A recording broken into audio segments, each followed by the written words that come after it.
We went to a different city in Asia, right? And they were so open. Like the couples in the marriage retreat would ask me questions like that straight off about masturbation. With a mic, with everybody else about masturbation, pornography. No, they ask like, so my husband wants us to watch porn together to try new position. Is that okay? And your answer is?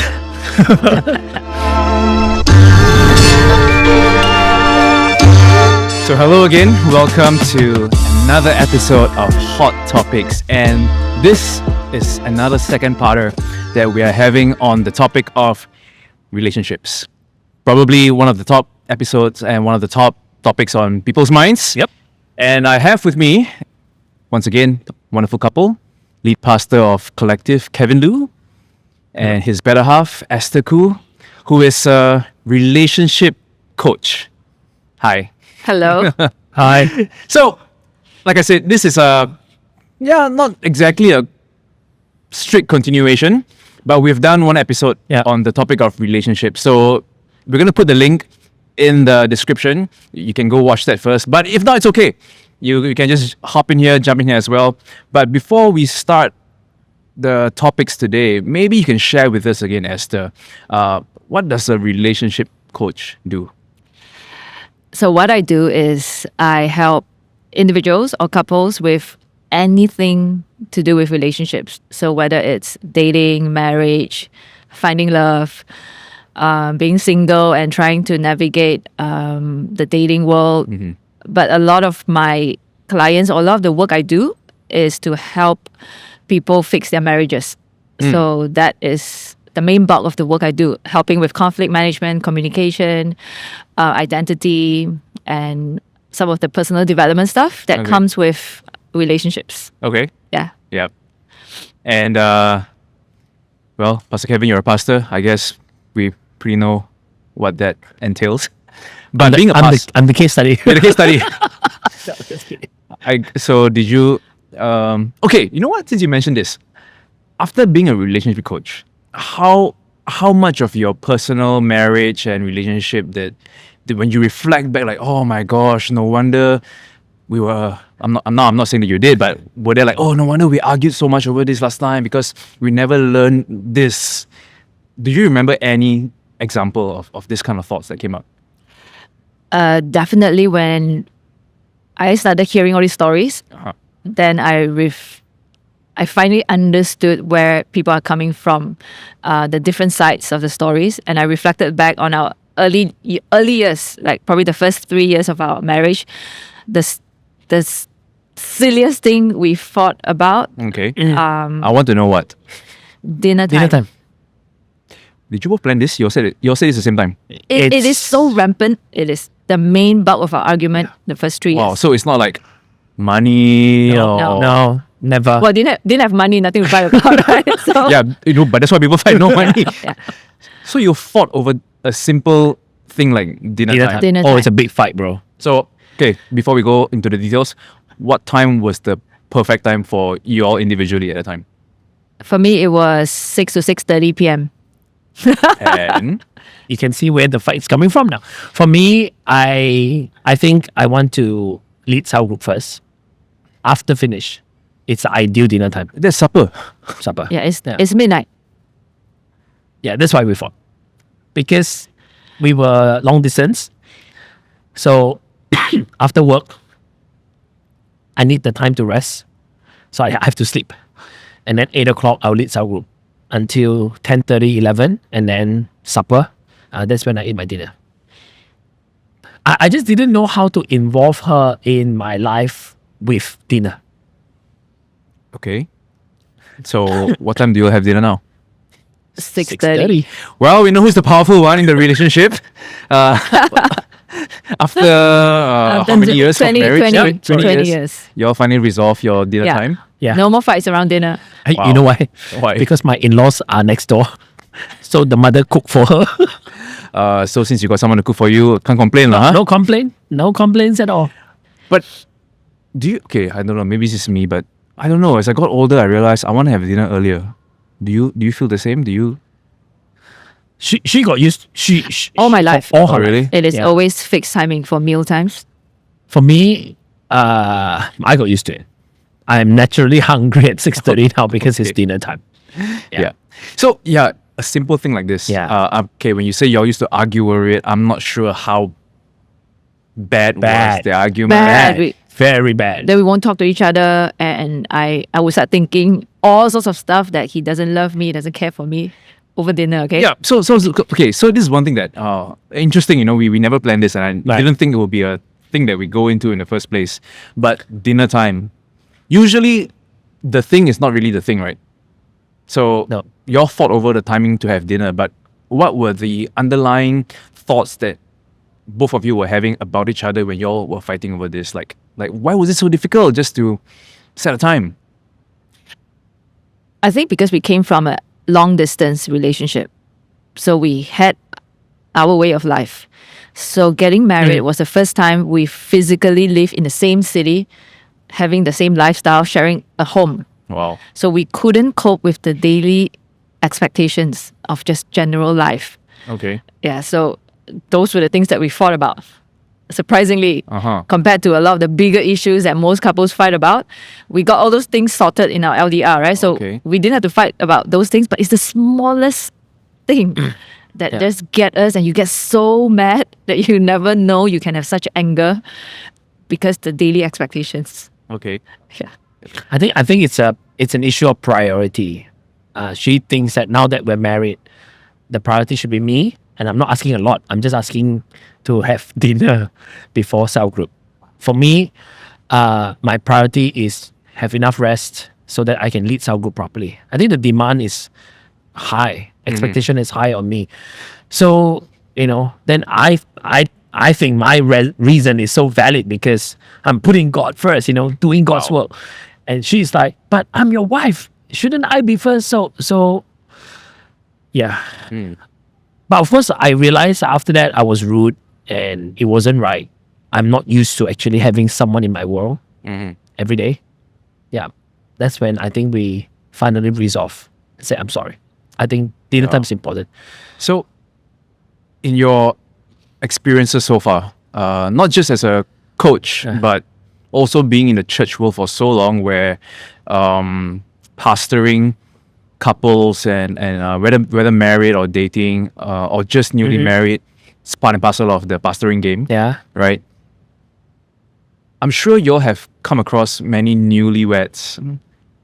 What were the struggles like for them? The common themes and the common patterns you see that probably related to what you all have gone through, and how do you all pastor them through that? The common thing that people always argue and get stuck at is it's not just lifestyle. Lifestyle is one, but I think the way they handle stress or need recovery. It's something when we were younger, we just don't have the terms for it, right? When you are stressed out, say for him leading the cell groups, like he needed that sleep in that time actually for his recovery. Right? For me, the meal time was my recovery after a long day. So these are those different expectations, but it has a lot to do with how we manage stress. Yeah. When we start living together or when couples get married, they tend to project that negative stress to their partner when they get home because this is a safe space, right? When there's nobody around, they probably just maybe play games or do different things or just to de-stress. But now they de-stress with each other, but maybe they use the wrong method I see. of just lashing out, being passive aggressive and like don't want to talk. Then the other partner feels like, is it my fault? What did I do? So that is a very common thing for newlyweds. Yeah. For me, I think the biggest challenge for newlyweds is giving up of personal space. Because the time doesn't increase, we still get 24 hours. But your space, in terms of space time, is reduced. So now you have to involve another person. So I think a lot of couples cannot articulate that like, but this is a space I used to have for myself to do this, but now I have to consider what you would like to do. So marriage at the end of the day would be adjusting how do we negotiate the reduction of personal space so that both become fuller and not both become lesser. Yeah.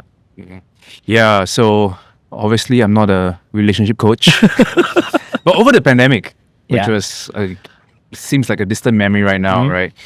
I know of friends who struggle because they live in a high rise, in a Yeah. condo, in an apartment, so and they can't go out to a lot of Yeah. places, right? At the Yeah. time, they were really struggling. Yeah, they can't go to work to escape. But Yeah. every day they're facing each other, struggling. And We have a bit of a benefit because we work together. So when during the pandemic, we're at home and we're so used to working together, it wasn't too shocking for us. We were quite shocked that people finding it hard when their spouse is at home with them the entire day. You know, we didn't understand that well in the beginning until much later as we talk to more people okay. about it. Yeah.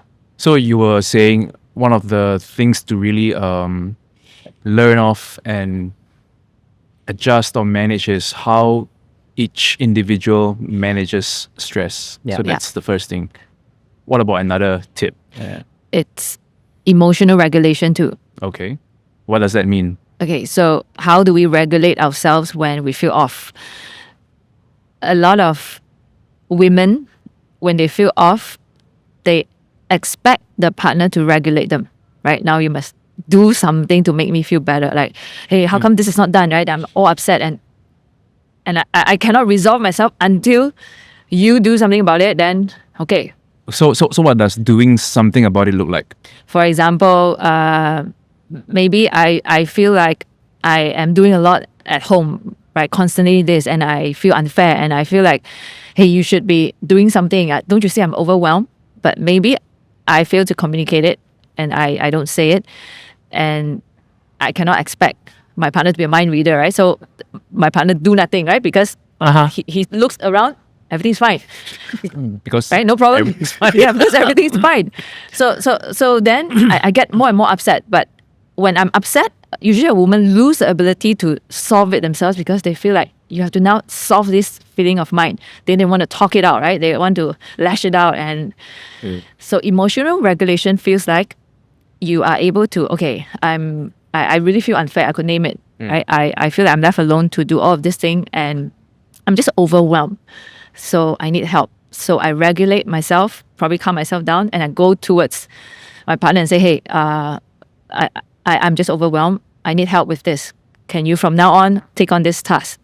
So that is a regulated partner talking to resolve versus why are you always like that? You're so lazy. That you're just sitting there, you're just staring at the TV and you're looking at your phone all the day. You don't. That is dysregulated emotions. But that also means, right, that the partner would have to learn how does his or her partner regulate themselves. Basically do individuals regulate themselves differently? Yeah. Right. So what are some examples that you have? So I started running because I found running was a way I regulate myself. Because during the season when I ventured into relationship coaching, it's overwhelming, right? Because I'm not a business owner. There were a lot of things to learn. A lot of things on my mind. I get very stressed out. So when I'm stressed out, naturally, I would project, right, some of these stresses onto my kids or to him, to the people around. So running became a space for me to regulate. So I don't listen to anything when I run. It's because I just want to process my thoughts, think through certain things, calm myself down, run it out, sweat it out. And I go back, hey, everybody. I'm a new person. Okay? I'm a new person, right? So that's how I regulate. But when I was younger as a new mom, I don't have a lot of time, right? I have a baby and I got to work and I got to manage a household. So those days, as I reflect back, the way I regulated was to give myself some personal space, sometimes just for 5 minutes. Because some people, you don't have the whole day to, reset or whatever it is. So it's different for different people. He uses a different way to recover. You should hear his method, which is unheard of. No, it's not true. Okay, now the expectations are you High, build a Come on. so you can't disappoint us now. Secret to It's time to cut the podcast. Next episode. secret to All right. successful living. So how do you regulate yourself? Shower. That's called personal hygiene. No, No, his level of shower my level of is- shower is next level. Okay. Yeah. That to her Enlighten it's us. annoying. So on a regular basis, if I know that I reach a peak, like say you come to my house for dinner, and then it's like really long, everyone's chatting, I'll disappear, and then I go and take a shower. So it's like a reset. You for guys me. won't notice it, You won't but I yeah. notice it. Yeah, he So does it you all the you'll time. be chatting with of like Adrian. we thought you're just feeling yucky and dirty No. after cooking No. and I need to reset. So this, I actually didn't realize until we started talking about it, right? So there was one time, actually all the time, but there was this one particular time in the car when Esther found out was, every time I go to a new city or go to a city to preach outside our church, and people are usually very friendly, very nice. Oh, hi, pastor. We planned this out Yeah. the whole day, go Yeah. visit our city and everything. Do you know most cities that I go, I hardly visit anything. I'll go to the hotel, I'll do everything in the hotel, and then they come and pick me up, and then I'll go to the church. So this one time, so they were planning out the whole schedule. I've got no interest where we were going. The only thing I asked is, what time is service tonight? They say 8 o'clock. What time I go back to my hotel? And then she said, yeah, because he needs to shower before the night. I need that space alone for, with, I think scientific, right? With the negative ion, Yeah. with the shower water. I need that time to just reorganize my brain, what I want to speak on, how do I show up in the meeting. I need that. Once that is taken away, yeah, I'm very grouchy. It sounds like so weak, but yeah, that's me. Okay. One shower, change everything. So in your experience with engaging all these couples, especially those who are newlywed, who may not know all this Technique. technique that okay, he needs to shower now. It's not because he's feeling dirty. Yeah. Just need to cleanse his mind, Yeah, maybe. So how early in the conversation that you have with them that you talk about this? I would deal with I think their personal life first to ask, hey, how are you coping? How's work? Right. So usually when you get home, how's it like? So as they start sharing, that's where I would straight away be able to catch that actually a lot of their marriage struggles probably is really overwhelmed. Okay. It's the stress from work they carry home, bring it home, and it stays there, right? So the partner feels wrong or unfair when how come I have to face this, right? It's I didn't do anything. Why are you like that towards me? So when they understand that, then they learn to regulate. Most of the time, it solves a lot of their unnecessary conflict. Mm-hmm. Yeah. Wow. But the other thing is fairness, which after Esther mentioned just now, the couple the spouses want to know, is it fair that you go to work, I go to work, but house chore, me, kids, me. And you- traditionally, it's the woman, wife, the wife. woman, the mother, right? So we are hearing more and more of that, the partnership of managing the household. So the husband got to pull in some weight, and I think this is another thing that even early in a marriage is something that I think the couple has to talk about, because marriage is not just your wedding day, rose petals everywhere, because they'll be gone, and then the real work Yeah. will come. Yeah. Yeah. In your opinion, since you brought this up, in your opinion, how well are we doing? Say, take collective as an example, because that's what we're familiar with. Okay, let me rephrase my question. We do a lot of premarital counseling, right, where we pair couples with a mentor couple to walk them through pre-marriage. But how well do you think we're doing in terms of the post-marriage, where, okay, now that you've walked down the aisle, you're married? Because I would imagine it would be then that, oh my gosh, there were problems that we never even thought, never even imagined, and it pops up. And let's just say if the premarital counseling and both couples, the mentor one and the one getting married, they jive and they sing, then maybe they continue on. But what about those that don't? Wouldn't you think that maybe the post-marriage one is probably sometimes just as or maybe more needful than the pre? Yeah. Yeah. What are your thoughts? Yeah. So we after I started doing this and realized the struggles of newlyweds, like the team at Collective, the writing team, we reworked the pre-marriage class actually. So it used to be just 5 lessons before marriage and all the best, okay? So now I think it's 10 lessons, 7 pre and 3 after marriage. So okay. some of the topics we have a second part to it after marriage that we feel is more meaningful to talk about it when they've gone through some of these things. Yeah. So we had our first marriage retreat last year. Couples retreat. I think Couples retreat. maybe 2 years ago. I mean, I wasn't there, so I wouldn't know. Yeah. So we realized that there's this thing called the 7-year each. Yeah. So you kind of like maybe you can just explain that for people who do not know. 7 year each. In the marriage context, it is where you really exhausted all your patience, whatever, and then all this romanticism about marriage, all this sentimentalism are all gone. Then you kind of like, okay, I've done enduring. I'll start fighting back, and then the couple shock, the spouse shock. Then it ends up into all kinds of fight. So we want to address that. So we are trying to regulate this in our church, where maybe 5 years into your marriage, so that we don't want you to get into trouble before you come for the retreat. So nearing to the time, 5 years mark, open up a retreat to just help the couple. Hey, let's do a check-in and see how everyone's doing, where everybody's at, and then give them some tips how to take this marriage to the next decade or so, like that. Yeah. Yeah. That's why it's an each. Yeah, just curious because it's a term that we that's been thrown about since long ago, right? I think there's even movies by that name. Is there like a scientific study behind it or reasoning, like why 7 years or why do you think 7 years?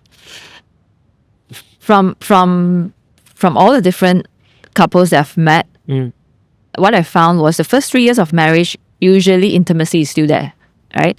But they probably have conflict problem because don't know how to deal with conflict. So they fight. So some would carry some of this resentment, right? Because they don't know how to resolve it. So after a while, they just forget it, just live with it. So then they try and tolerate. So usually by 5 to 7 years, you see the shaky ground. So 7 year to 10 year is where the each happens because it's too much really. Then they start to see all that is not working out with their partner, but they don't have the communication skills to manage it. And everybody's just overwhelmed. By then they will have kids, right? Work is busy. They have all this financial burden and just add on and everything. So that is when everything explodes. That is why it takes time. And by then, by 7 to 10 years, usually they will have an intimacy problem. Because the first few years, the intimacy is still there to cover it. Is that partly because that's when kids come along? Yeah, as kids well? come along, no sure. time, and maybe different expectations. After a while, it's not enjoyable for one, and the other one has higher desire. So intimacy is no longer there. And because they've been fighting, so the emotional intimacy is also maybe gone. So now there's no intimacy to hold them together. And then all this unresolved conflict. That is why 7 to 10 years, that each happens. Okay. So you were saying, in terms of intimacy, okay lah. I mean, it's sex. Yeah. But we know it's more than just physical. Yeah. It's still emotional intimacy and attachment as well. But the physical part is also a very big part of it. So how do you deal with what you mentioned just now, with couples who have different degrees of desire? How do you help them through that? The core of it, they have to understand the priority of where they place the marriage, especially when kids come along or work come along or in-laws come along. A lot of people shift their marriage down. When a kid come, oops, kid go top. Second kid come, then go down. So that is the first thing first, because they start to feel like, hey, I think we're already married, done deal. Like, I'm totally fine with us. Let's just move on.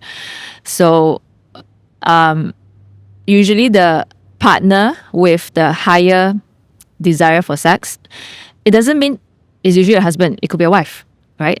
Either one. So the way they feel love is sex. Whereas the other partner, the way they feel loved is like equal partnership. right? That's where the emotional intimacy comes in.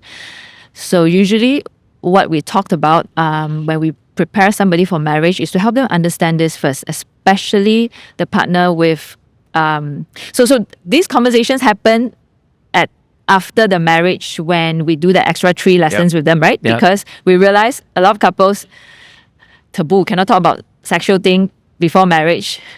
But that is a topic for another time. So after they get married, Another time meaning maybe 5 minutes later. But maybe. okay. I know you're gonna drill me on it, but stay with me. But so that in that 3 lesson, we'll deal with sex again, because that is when they have to understand. So for the more common one is the woman have a lower sexual drive. Right? It's the more common Okay. one. Yeah. It's not a rule, but they will always say, but I'm just too tired, I'm overwhelmed, I don't feel like it, and like I just feel like, oh, it's like a chore lor, just he wants, then okay lah, faster lah, done deal. But when you tell them, actually, okay, say when you're communication, so if you feel like, oh, it's a chore, like you want to talk faster, done deal, how do you feel? And when you paint it like that to them, they get that feeling, Yeah. and then you match it to help them understand. So communication to a woman, where you are looking at me, I'm looking at you, like that is communication, right? And sex for a guy is the same. That means they view that as communication too. Yeah. So if you can see it like that, usually to them it's like, oh, okay. Because when they're talking to, say, their husband, they expect them to drop everything, don't look at your phone, look at me, and like engage. So, but a lot of husbands cannot articulate it, that when they have sex with the wife, they actually want engagement. So, and when they can open up topics like that, usually people are very awkward, right? Someone is an Asian context. Yeah. So that is why that 3 lesson after marriage can be very fun if they open up. Okay. Yeah. Otherwise, it's just, and at least they understand. But it's a common struggle. Even if people understand, when life gets overwhelmed, it's hard to match that rhythm. Yeah. Yeah. Of course, it's hard to talk about this in their premarital marriage classes, because then Everybody's just quiet, and you can see their face change, become some awkward. are just shy, embarrassed. Some already done it, don't know how to tell the pastor in front of the class. Some never tried, some scared. So we found, hey, you know what? We give an introduction to this, and then the real heavy talk happens after, your marriage. Then then it will be easier for you to bring this up and talk about it. Yeah. And usually they're less shy after they're married. They're more able to speak about it. Yeah.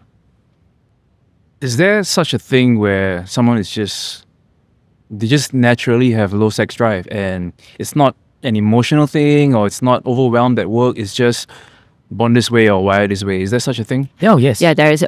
How do you manage or help them manage that then? I think having conversations around whether it's a biological issue, mental issue, or psychological issue, right? I think that's where they need to seek professional help for themselves. But both partners must come to an agreement to understand this thing and find a solution moving forward. Yeah, because I'm just imagining, right? Okay, maybe good Christian boy, good Christian girl. Yeah. We save this for marriage, and then after getting married, Cannot. if only I knew. I mean, maybe Yeah. they don't say it, but Yeah. this reality, right? Yeah. It's like, maybe there's a value in trying it before. At least we know. Now we don't know, and now Like, test the car before you buy. I don't want to put it that way, but That's a comment in the yeah, there's a common term, the common Chinese phrase Yeah. people use, right? But podcast. I mean, but yeah, how do you manage couples like that, or how do you engage with couples like that then? I think how we deal with them, usually it's when they start saying things like that, they're out to get something from the marriage, right? It's like, hey, what's in it for me? Like, can you fulfill my need? But when you enter a marriage and both partners are out to just, I just want to give you of myself, right? Like, whatever works. And when they come from that standpoint, anything can be resolved, right? Yeah. If there's a really mismatch in sexual desires, or one biologically cannot, and there are many things that they could solve together when they come together and say, hey, I love you and I know this is need, and so what can we do? Many solution. Do you want me to say it? Whatever, man. This is hot topics. You Yeah. say. So some probably can't have physical sex, right? So that is when masturbation or some of those things are conversations to have Okay. when they are having biological issues, one of them, right? Or psychological issues that are very deep-seated. Or they could seek help medically and different things. But it's about finding that solution together.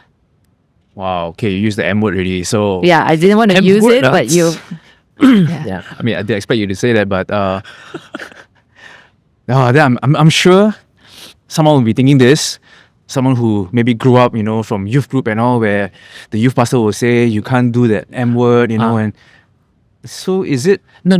Is it okay? Go ahead, pastor. No, You wanna say I something? think what Esther mean is in a marriage. Yeah, that's what I'm gonna Yeah, ask. sexual So, okay, it's- encounter is maybe external. Like Yes. use hand. It's not ask him to... Do it you yourself. you go to watch a It's porn not to say, and- hey, you go. No. DIY. It's not. No. It's not. No. Yeah, I It's just want to still clarify. Together, Yes. still Just want to clarify. intimately together. It's just that It's they just- cannot have the sexual intercourse. Yes. Yeah. Yep, so I just because wanted I to- think when it's biological, in the church world, we have to recognize that that's a condition. It's not something that you can pray away.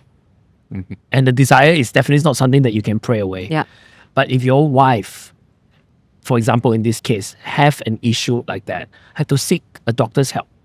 And if that is not workable, right, you have to have the honesty, the intimacy, the trust to talk about it. Because otherwise, I mean, of course, it is at this part that your vow, for better or worse, is being tested to the limit. But if you really love each other, you understand that you're trying to give to each other, I'm sure the couple will find a solution. Not easy, but they need to have that. The greatest danger is we think we can pray it away. It can miraculously. I'm not doubting that, but I just feel sometimes we have a wrongful expectation on that. It can become really, really hard. Yeah.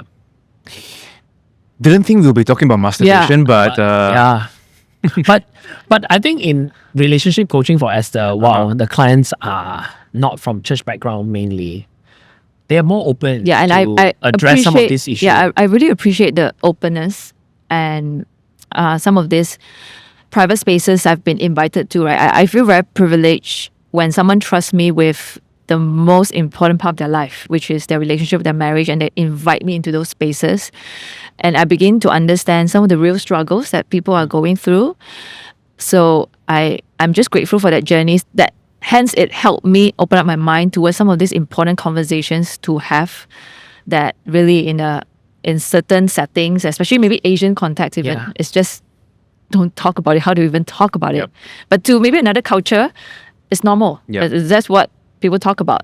We went to a different city in Asia, right? And they were so open. Like the couples in the marriage retreat would ask me questions like that straight off about Like with the mic, masturbation. like- Yeah, with a mic, with everybody else about masturbation, pornography. No, they ask like, so my husband wants us to watch porn together to try new position. Is that okay? and your answer is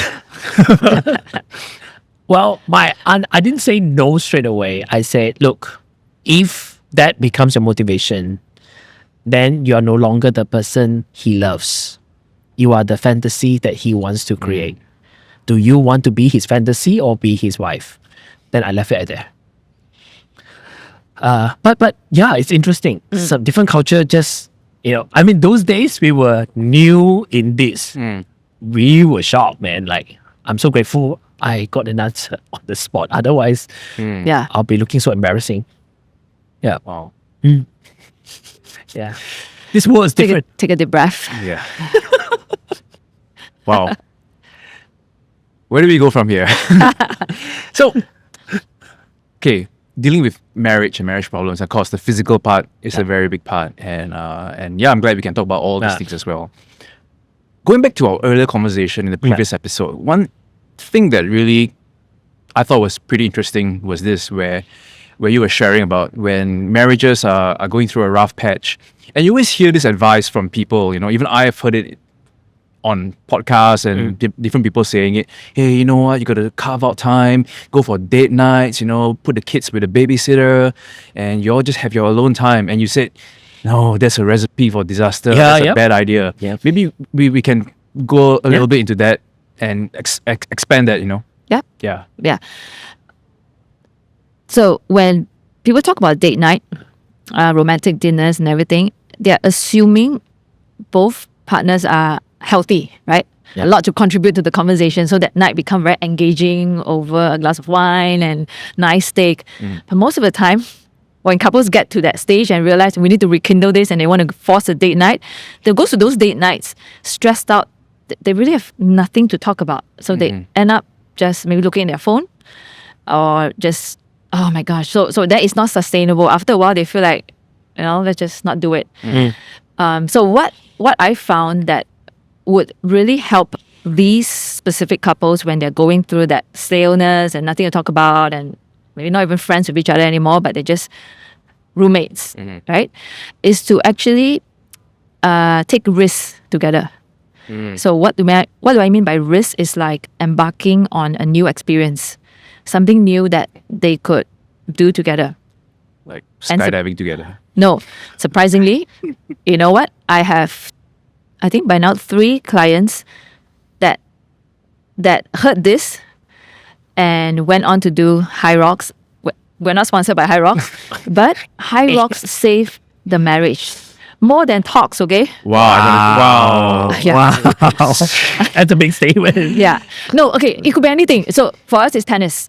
Some other people, it's maybe skydiving or traveling the world or road trip. But specifically, because these couples are raising young kids, right? And then like there's no time, no time to travel, no time to and they are both not originally sporty. So, but going to gym was a natural thing that, okay, let's keep fit. And it was getting more popular, right? All these competitions that were going on. So they just thought, and it's short term, something doable, right? Yeah. So they just, okay, let's train together. And when they started training together, although they're at their own pace, but they created new conversations. Yeah. They got healthier physically, mentally, and then emotionally. They had that time to regulate. And they went for a competition, had the same goal. Yeah. You can imagine it does a lot more healing than talk until they just don't know what else to fix. So that was the latest discovery of mine. So Hyrox, if you have seen an uptick in your registration for married couples, you're welcome. Yeah, if you We want. want to claim some credit. or get me to be your spokesperson. Because the previous conversation, you were saying, hey, you said that, you're going to be there on date night looking at your phone. You're like, just can't wait for this night to be over. And you were talking about maybe you should improve yourself. But right now, you're also giving in the perspective of, hey, why not do something together? Yes. And I think it's important because and I think it's also best or recommended if it's something that both have little or no experience in. So you're both going into it, learning something together, and something like a physical fitness activity, you're also seeing progress together. Yes. And you're struggling with the same thing together and complain about the same thing together as well. Yeah. And then, of course, the whole sense of achievement. Yes. And that's why the whole concept of trench buddy and all, you're in the trenches together, overcoming something together. Yeah. And I think what you said just now was also very important, that it's a short or medium enough term commitment where you're not signing up to do something like, okay, let's do a master's degree together for 3 years, Yeah, it's not. And then do assignment. That may have a very different outcome, maybe a reverse outcome. Yeah. But it's something short term enough. Yeah. But yet enough of a commitment. Yes. Yeah. And physical activity is the lowest barrier to entry. Rather than pick up a new difficult skill, just don't have to attempt. I think Hyrox is a high performing couple. Just run 3 km a day for the next 10 days. Just see how it goes. Something easy. Just so that they find something that they can do together to, while doing it, strike some conversation, which is way easier lah. Yeah. Most people will thrive when environment is positive, engaging, team members are awesome, even in leadership, in church, in business. Yeah. But when something is broken, that's when the real test of leadership is. When a company is good, who doesn't know how to lead, right? Yep. But when a marriage is not strong, not good, the recommendation or suggestion has to be more careful. Otherwise, it doesn't work. It's not that because the starting point is different. It's shifted. Yeah. Yeah, it could be as simple as starting to cook a meal together over weekends. As simple as that. Right? Some of my couples, they started taking cooking lessons, right? 1 or 2, and then so that it's doable at home. So the whole journey of going to the grocery store, picking out stuff, and then go home and cook together, that in itself is that taking risks of doing something new and just exploring this different side of us without dwelling into a lot of the unresolved conversations that they both have no skill or emotional capacity to. So when they start building that team again, then subsequently they could have the capacity to talk about some of the past. Just hearing this, right, the principle that I'm getting is, sometimes we have a problem and we always want to hit or attack the problem directly. Whereas, like in the art of war, a lot of times it's misdirection or indirect kind of attack. And maybe that's the mistake that all of us make. Even don't just talk about marriage. Even in a previous conversation like conflict, that Pastor Kevin and I had. Maybe one of the ways to address it is, not directly. No. Like we don't always have to. Hey, let's talk about this right now. Yeah. That's only one way of addressing a problem. So true. And little did we know that sometimes if we go the indirect route, that the problem may even disappear. Yes. Yeah. Yes. Yeah. Because when a couple drop their guard, like, oh, you're not trying to attack me. Yeah. You're not trying to attack my issue, but we're trying to do this together. Maybe they found, actually my wife does love me. Yeah. It's not like as horrible as it seemed to be. Yeah. And as simple as it sounds, maybe that's when it's really sinks in that, hey, we're actually one team. Yeah. We're actually part of the same team. Yeah. It's actually us against whatever issue, not That's true. each other. Yeah. And it is, you can translate that straight away into work culture. It's the same. Sometimes when people go through work conflict, it is the same. Sometimes conversations just can't fix it anymore because they are both unhealthy, right? Yeah. But if they start a new project and then learn to champion something together, that could just solve it. That's why I heard someone say before, I can't remember which company, but they always must have an enemy. Oh yeah, so maybe yeah. like Apple and Microsoft, okay, you know what? That's our enemy. And they have to, even if it's not, they have to create it in their mind so that Correct. we are all in this one team attacking this one enemy rather than each other. Yeah. And it creates that bigger vision towards something. Yeah. Actually, it's the same in sports, right? Like you have Ling Dan and Lee Chong Wei. The moment you don't have that main nemesis, both deteriorate. Even now in the badminton world, you don't have like the two top players. So if you don't have anything to fight for, you fight each other. That's where we fight against each other. Yeah. Ah. Yeah. But going back to this conversation in the beginning when I said learning to give out our personal space and time, it's also something that single people has to learn. And that to me, it's a difficult barrier to enter into relationship. Yeah. Especially in our world today, we're so preoccupied with so many things. And so if I was quite surprised that I hear some of couples who are dating, they can only see each other once a week. If they're not from the same church, man, it's going to be once every 2 weeks And because they live in the same city. And they're in the It same wasn't city. like long distance. So they have this agreement. agreement. Yeah. So of course I know there are challenges. It's not that they purposely want to do it, but it's really a giving up of something, not to lose yourself, but to gain each other. It's the difficult concept. It's difficult to just hear it, but if we are not going to give up that space, it's going to be challenging. So I could just imagine the reasons for the agreement. Okay, we want to work on our careers. We want time to climb the ladder, or like, was it those reasons? Some of them could be. Some of them are just plain traffic. You're one end of the city, I'm another end. If we just want to, like, I finish work 8. If you want to have dinner, we probably go to a restaurant at 9. But the next day, I've got a early morning meeting. So do we still want to do this dinner? And some of us eat dinner at 6 and some at 7 or 8. So Tell me about it, man. Yeah. If you're the 6:30 type, you ain't Too get bad. no girlfriend that's 8 o'clock dinner, man. so No, you need to find a business owner. A business owner will eat dinner with you. Speaking of that, a related topic, Esther, we were discussing earlier also outside of this recording, that something about high achievers and the struggles that high achievers face in relationships.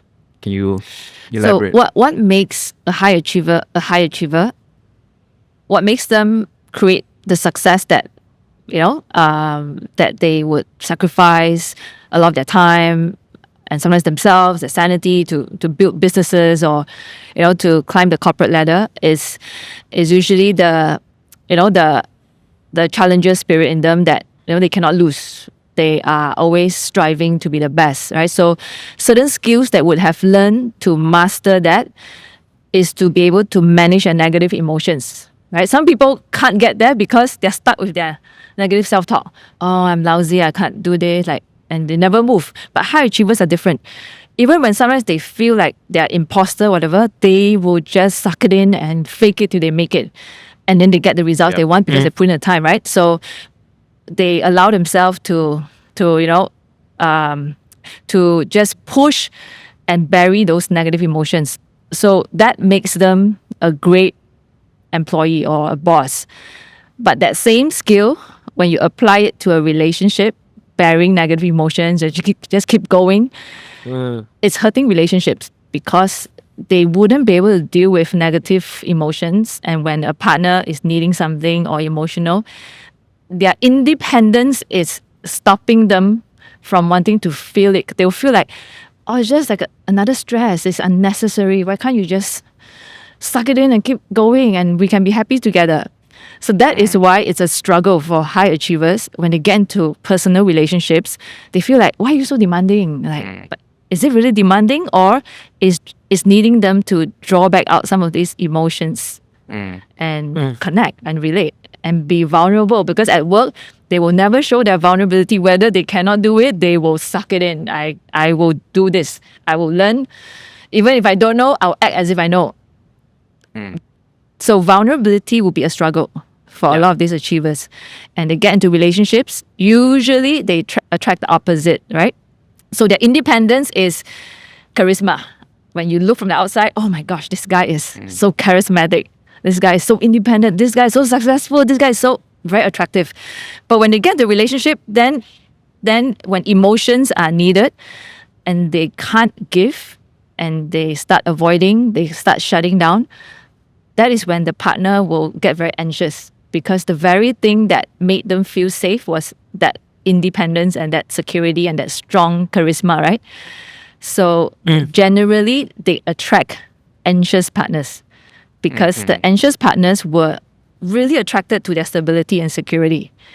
And when they went to a relationship, they don't know this person is anxious, right? Until you keep asking me of emotions and I cannot give you, and you are overwhelmed all the time and you're crying, you're emotional. That is when it goes wrong. So I have seen a lot of couples in marriages break down because of this. So I come from the end, right? By the time they come to me is, we're thinking of divorce, Esther. Can you help us? So if I were to rewind back, this is my latest passion actually, is to help achievers rebuild some of these things inside of them. So they don't have to get to that 10-year journey later and just, you know what, let's just call it quits. But I'm imagining it's really so tough, right? Because these traits and characteristics may have been so inbuilt and wired in maybe when they were a kid. Growing up in a certain household, and that's what made them who they are, right? So after 20, 30 years of this kind of wiring, how do you unwire that kind of wiring? It starts with awareness of how you are in those situations. So the reason why I resonated with this is because I am a very competitive person. So I'm an achiever. So a lot of times when we get to conflict, you know what? I am the avoidant.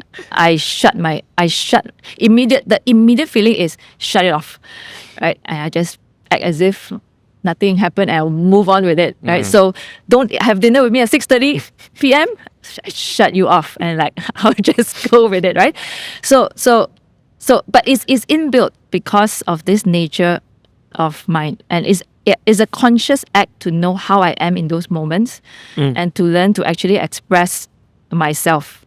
It is hard, but if you are willing to just, give myself the right words for it, that's a good step. And able to keep using those words first until you build a bigger vocabulary and you learn to be okay with those tough emotions. Okay. See, you got to believe me, I'm not competitive. Well, nothing's black and white, so Really? depending like, on situation, I guess. I think when it comes to relationship, I really am not some of the things.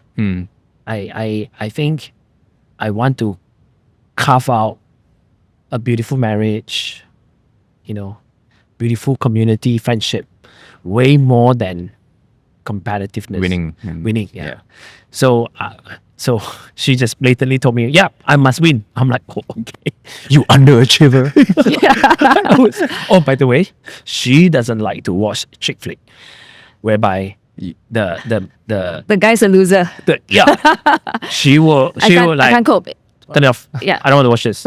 I can't remember what movies, but if the chick flick is about the woman's an achiever and the guy is, Wow. I can't cope. She married you, so that speaks quite highly about you, huh? Thank you. Maybe he's trying to praise himself too. No.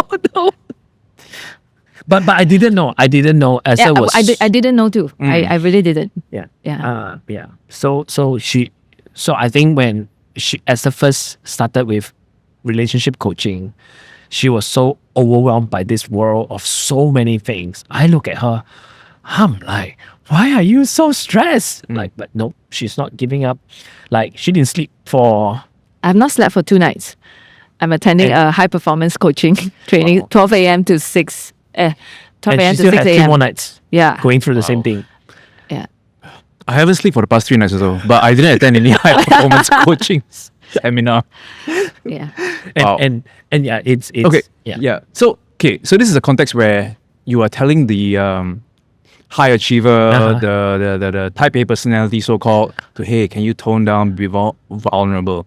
But will there also be situations where you go to the partner, hey, can you know what I mean? Can you like, okay, Step up. Can maybe step up's not really the right word because I don't. Okay, but yeah, for lack of a better word, you know what I mean, right? Can you try to match more with the achiever type? Will there be situations that call for that? Of course. Of course. So many. But it boils down to value system, what they value. Maybe they're not underachiever, but they value presence. They value community, family time. And in their culture, it's very communal, right? And it's a more chill vibe, but doesn't mean they're underachiever. They're just valuing different things. So knowing this is more crucial rather than you expect your partner to be like me. Like, you chose that partner. Yep. You learn to deal with some of these consequences of your choices, and it comes with the whole baggage of who they are from when they grow up. Yeah. Because I don't think the thing I'm driving at is to be exactly like your partner. No. But I'm just thinking, could it be sometimes maybe in society, the one with the so-called harder edges are expected to soften down compared to the flip side, like, hey, can you maybe harden up a bit? Because it is more acceptable. You get what I mean? Yeah. I think basic expectations towards each of their roles and playing to their strengths. Maybe the softer one, they have strength in different areas. So those would be the areas they could step up more in. Maybe they're better with handling kids, or maybe they're better at managing money. Each one play to their role, they'll be able to find a unique partnership. Yep. So every relationship is very different. Yep. So it is like give and take like the harder one learn to soften up and manage, learn to be vulnerable, whereas the softer one learning to take lead in the things that they're good at, taking responsibility, then it is work in progress. That would be the perfect picture. Yeah, but the high performing individual softening is not softening the high performance, Yeah. but to bring out the other side, the vulnerability side. And I think when Esther talk about the values and all this, I think it's an issue of trajectory. That means if both are growing, maybe you're growing in the business world, I'm growing in this sense of my life, they'll be happy. Yep. Actually, the struggle is really just one person is growing and the other one is totally going the other direction altogether. So yeah, although my growth may not be reflected in financial returns because that's what the world expects of, but I'm managing things better, I'm doing things differently, I'm finding purpose, I'm finding meaning, I'm happy, I'm fulfilled. And my partner is doing that and she's fulfilled, she's doing well, she's being promoted. So both are having that same trajectory, maybe not in the same line. That's healthy. I for one, if I see anybody not being elevated in a relationship, at work, anywhere, I cannot take it. If they cannot tell me, but I'm made this way, growth, it's embedded in us. Refusing to grow, it's against our very nature. Like, we didn't try to grow taller when we were younger. It's just embedded in it. So I think that's the frustration in couples when one is learning to grow, the other one just refusing to move.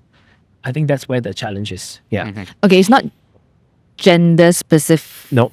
Yeah. But again, it has to do with gender too. So if the guy is high achieving and the girl is softer, in our society standard, not a problem. Yeah. But it's getting very, very common. The girl is the high achieving one and they're attracted to the guy who is making her feel safe but maybe softer. That is getting more and more common, and couples have to learn to grapple with that reality because women are getting stronger, more powerful, and they want to fight for things that last time those jobs only men do, right? So it's the world is really changing. Hence, it's gender related to a certain extent. So when we're talking about like high achiever and what usually the complaints come from a high achieving woman that hey, I wish my guy would just. So this brings memories of I think the previous conversation. I'm not sure can't remember how deep we went into it, but I think a common complaint or maybe a common struggle to hear is that from the women is like, oh, my guy is not leading me, and if only he would step up. And so from our previous conversation till now, maybe just from our community, is this something that you still hear a lot? Yes. Yeah. And even my recent clients are men, and in their relationship, they are the softer one. Okay, so I know it's not just unique to church setting. It's in developing cities or modern cities where this is a very common issue.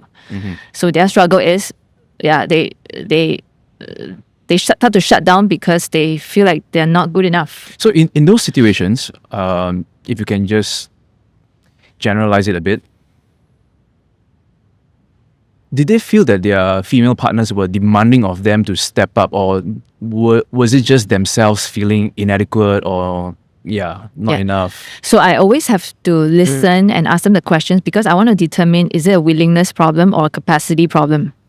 I can't fault you if it's a capacity, right? That it's you can learn skill, upskill yourself, whatever. But a harder thing to deal with is if it's willingness. That means maybe he's really just lazy, right? Or if I could deal with that and he can acknowledge that I've been complacent. That's a good starting point. But some of them are maybe just capacity to them because they're wired differently. But the partner keep expecting them to be able to earn money in a certain way and grow. But their heart is in maybe helping others, helping the poor, just serving, and that is a different problem to deal with. So that's why is it willingness or capacity? So when you can drill down to that, then when they have clarity, it's easier for them to know, okay, how should I communicate expectations and rework this with my partner. Okay. Yeah. Wow. The I think when in this scenario, when the spouse, the wife is the higher achieving one, like I said earlier, the man has to have wins. They have to identify what is a win. They got to have wins. Yep.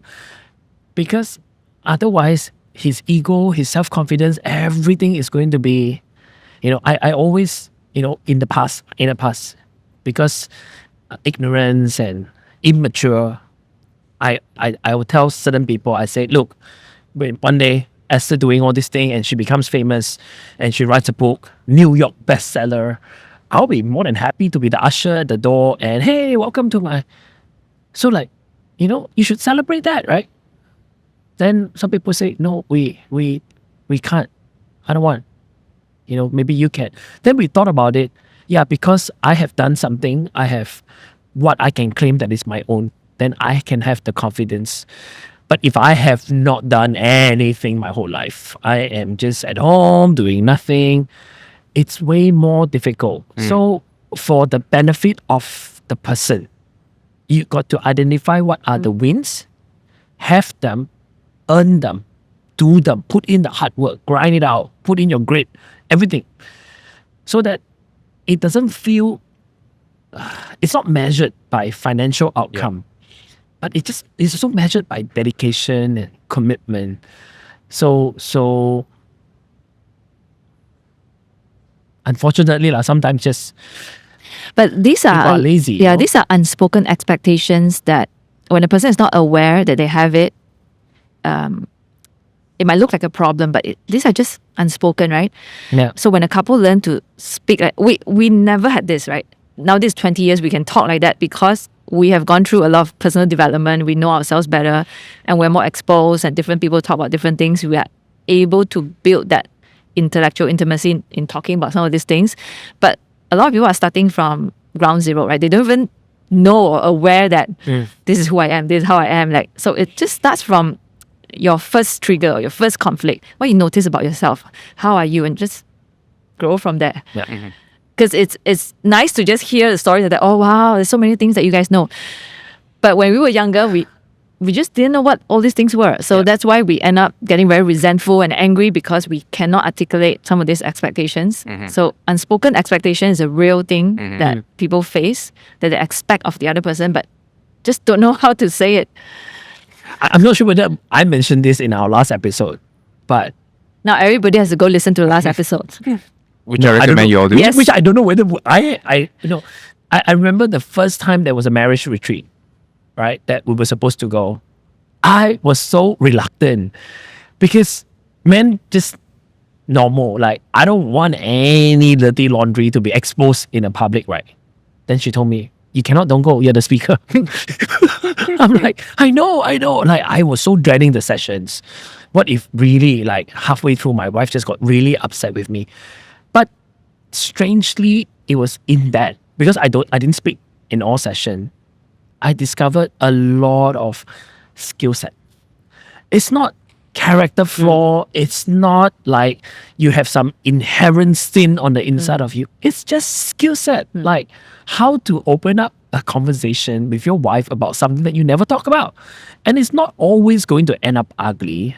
Maybe sometimes it will, but it's good to get to know each other. I think we have a lot of breakthrough from the first one that actually I organized and I didn't want to go. Funny. Deep memory. Core memory. So were you emotionally unavailable? You're scared of those emotional sessions? Those days? Oh yeah, man. I don't want lah. Like, okay, don't make it personal now. Well, speaking of high achievers, the former hashtag Instagramless wife has already surpassed you in terms of followers. And just saying. You know, the day I hit the same number as him. You sure. Yes. Oh yes, she That's did. exactly what I did. That was I wasn't out to compete, but I just had to give Just myself saying. Sure. win. Just saying. Hashtag just saying. Yeah. Man, there's just so many things that we can go on and on about, and this is definitely not the last time we talk about this topic because, I mean, what else to really, maybe for lack of a better word, measure our life except by the relationships we have. Even in terms of success, in terms of financial success, a lot of times it boils down even to how many people we've served, and it's always got to do with a relationship with someone. Yeah. And the richness of our life is just tied so much to the richness and the quality of our relationships. So I think it's really a needful thing to not just discuss, but to really work on as well. So before we close, I would like to ask the both of you, is there anything that you just want to touch on that we did not in this past hour that you really want to leave to the audience before we go off here? Start with Esther. I had a thought just now when we talk about value system. I experienced this when I ask somebody, what do you truly value? In reality, actually, most people struggle to even answer that simple question. What do you value? Value. What do you mean by value? Can you give example? So that's when I begin to realize people don't think deeper into some of these things that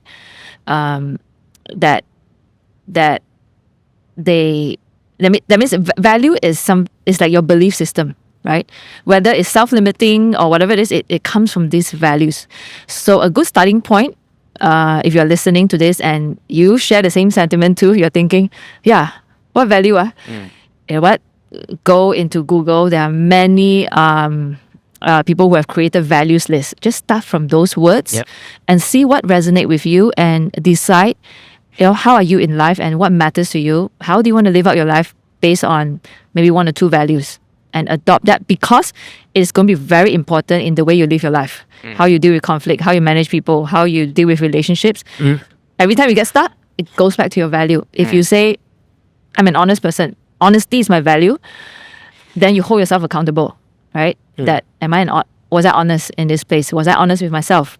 So start somewhere. Go find a values list and do that homework for yourself. Okay, thank you. For me, I think in the world that we're in, marriages or courtship relationship, I think we're not short of love.